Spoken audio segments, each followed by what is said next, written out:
Good evening. स्वागत है एक बार फिर से आप सभी का दिशा एग्रीकल्चर एकेडमी कानपुर के यूट्यूब चैनल पर। सो गाइज, आज के इस महत्वपूर्ण वीडियो में हम पढ़ने वाले हैं agronomy BSc agriculture third semester. जैसा कि आप सभी लोग जानते हैं, रिपीटेड क्वेश्चंस की सीरीज चल रही है। वो प्रश्न जो परीक्षा में इससे पहले पूछे जा चुके हैं, उन प्रश्नों की यहाँ पे क्लास ले रहे हैं। तो बहुत ही बेहतरीन और इम्पॉर्टेंट क्लास है, इसलिए क्लास को मिस नहीं करिए, क्लास पूरी बात करिए। और वीडियो पसंद आए तो इसे अपने दोस्तों में शेयर करिए, वीडियो को लाइक करिए और नए अपने चैनल को सब्सक्राइब करिए। स्टार्ट करते हैं वीडियो को। फर्स्ट क्वेश्चन क्या है देखते हैं।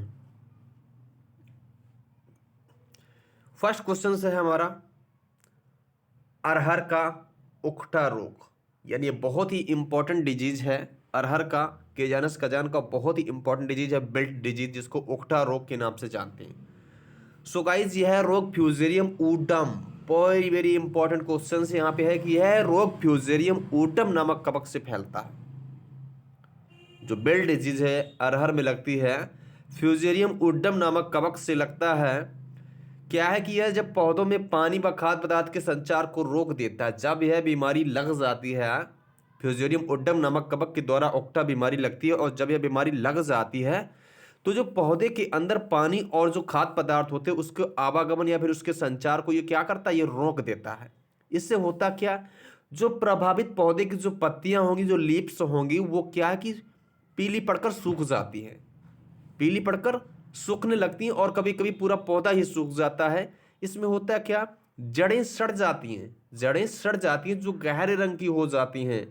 छाल हटने पर जड़ से लेकर तने की ऊंचाई तक काले रंग की जो है वो धारियां पाई जाती हैं।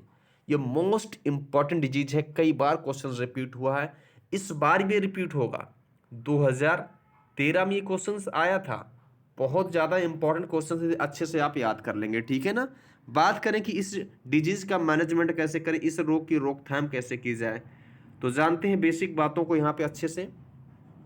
नंबर 1, जिस खेत में उकठा रोग का प्रकोप अधिक हो, क्या मैंने कहा, ऐसा खेत जहां पे उकठा बीमारी ज़्यादा लगती हो, जिस खेत में, वहां पर 3 से 4 साल तक का आपको फसल चक्र अपनाना चाहिए। यानी 3 से 4 साल तक आपको अरहर की फसल नहीं लेनी है, किसी दूसरी क्रॉप की फसल को आपको उगाना है।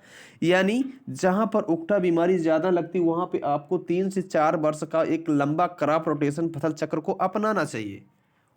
पॉइंट नंबर 2, ज्वार के साथ में अगर आप अरहर की क्रॉप लेते हैं, ज्वार के साथ में अगर आप अरहर की क्रॉप लेते हैं तो यह बीमारी बहुत ही कम लगती है, क्योंकि ज्वार के जो जड़ होती है वहाँ से HCN, वहाँ से क्या है, एलिलोपैथी HCN वगैरह ये हानिकारक विष निकलते हैं, जिससे ओक्टा बीमारी नहीं लग पाती भाई।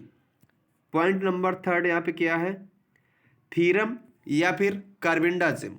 थीरम या फिर कार्बेंडाजिम की मात्रा 2:1, यानी 2 भाग थीरम है और 1 भाग क्या है, कार्बेंडाजिम। 2:1 के अनुपात में आप मिलाकर 3 ग्राम प्रति किलोग्राम बीज के हिसाब से उपचारित करके आपको बुवाई करनी चाहिए। एक और बहुत ही मोस्ट इंपॉर्टेंट क्वेश्चंस, बहुत ही बेहतरीन questions, sterility mosaic. Sterility mosaic यानी अरहर का बांझा रोग या अरहर का बासपन रोग। मैंने कहा था कल की क्लास में, दुनिया का कोई भी रोग जिसके पीछे मोजेक लगा हो, वो सारी बीमारी किसके द्वारा होती है, वो सारी की सारी बीमारी वायरस के द्वारा होती है भाई। किसके द्वारा होती है, वायरस के द्वारा होती हैं।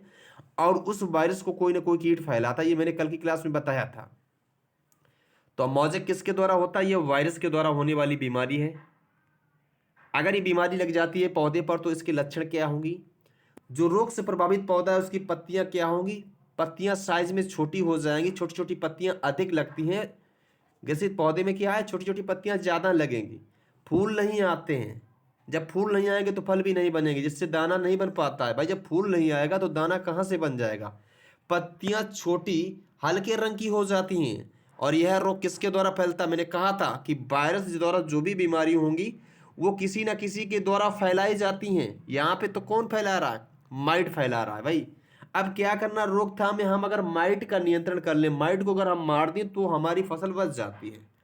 इसका अभी तक कोई प्रभावकारी रासायनिक उपचार नहीं निकाला गया है, यानी रासायनिक विधि से आप इस बीमारी का निदान नहीं कर सकते हैं। सो गाइस, आपको क्या करना है, अरहर की एक प्रजाति बहार, ये बहुत इंपॉर्टेंट प्रजाति है। बाहर इसमें एक विशेषता पाई जाती है कि स्टेरिलिटी मोज़ेक जो बीमारी है वो नहीं लगती है।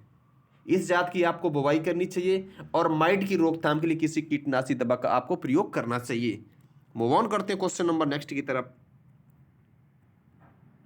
एक बहुत ही बेहतरीन और एक क्वेश्चन बहुत ही इंपॉर्टेंट, बाजरे की हरित बाली रोग यानी ग्रीन ईयर डिजीज, ये बहुत ही इंपॉर्टेंट क्वेश्चन है।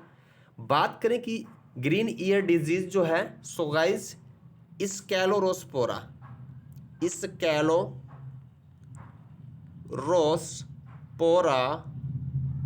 स्कैलोरोस्पोरा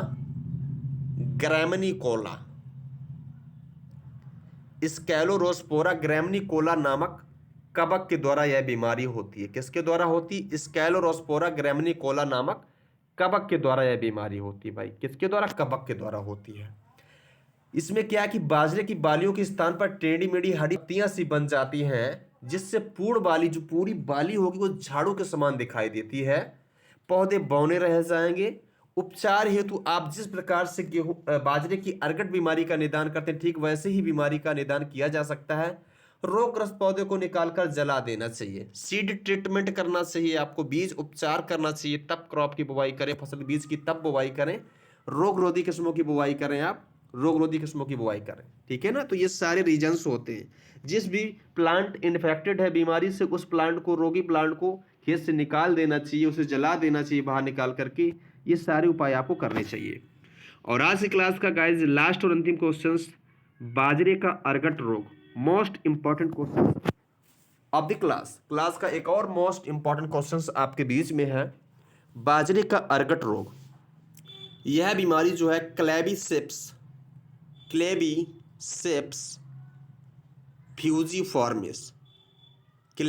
फ्यूजीफॉर्मिस नामक कवक के द्वारा यह बीमारी होती है। अगर बात की जाए कि रोग का कारक क्या है, कॉजल ऑर्गेनिज्म क्या है, तो क्लेबिसेप्स फ्यूजीफॉर्मिस। यह रोग केवल भुट्टों के कुछ दानों पर ही दिखाई देता है। जो अर्गट बीमारी है, भुट्टों के कुछ दानों पर ही दिखाई देगा, बाकी दानों पर नहीं दिखाई देगा। दाने की स्थान पर भूरे काले रंग की जो है संरचना हो जाएगी, उसका आगर लौंग की भांति होता, गांठें बन जाती हैं, जिसको क्या बोलते हैं? जिसको स्क्लेरोसिया बोलते हैं। क्या बोलते हैं? स्क्लेरोसिया बोलते हैं। संक्रमित फूलों में फफूंद विकसित हो जाती है, जिनसे बाद में मधुरस निकलता। प्रभावित दाने जो है मनुष्यों एवं जानवरों के लिए हानिप्रद होते हैं। जो भी इन्फेक्टेड ग्रेन्स हैं वो मनुष्य और जानवर के लिए हानिकारक होते हैं। आपको इस बीमारी की रोकथाम में क्या करना चाहिए? यदि बीज प्रमाणित नहीं है तो बोने से पहले 20% नमक के घोल में बीज को डुबाकर अगर आप बुवाई करोगे तो स्क्लेरोसिया को स्वस्थ बीज से अलग कर देना चाहिए। यानी सबसे पहले सीड ट्रीटमेंट करिए। अगर नहीं किया है आपने तो 20% नमक के घोल में बीज को डुबोकर तुरंत स्क्लेरोसिया को स्वस्थ बीज से अलग कर देना चाहिए। और शुद्ध पानी में आपको क्या करना चाहिए भाई? शुद्ध पानी में 4 से 5 बार धो करके बीज का प्रयोग किया जाए। दूसरी बात, डीप समर प्लाइंग, गर्मियों की गहरी जुताई करें, तब भी यह बीमारी कंट्रोल हो जाती है। और फसल में फूल आते समय किसी फंजीसाइड, किसी एक का आप छिड़काव कर सकते हो, 5 से 7 दिन के अंतराल पर करना चाहिए। जीराम का आप कर सकते हो 1.5 किलोग्राम मात्रा, या मैनकोजेब 75% घुलनशील 2 किलोग्राम मात्रा, या जिनेब का प्रयोग कर सकते हो 2 किलोग्राम प्रति हेक्टेयर के हिसाब से। सो गाइस, ये आज की क्लास थी agronomy BSc agriculture 3rd semester. जो भी विद्यार्थी हमारे पेड ग्रुप से जुड़ना चाहते हैं वो हमें कॉल कर सकते हैं 8115425521।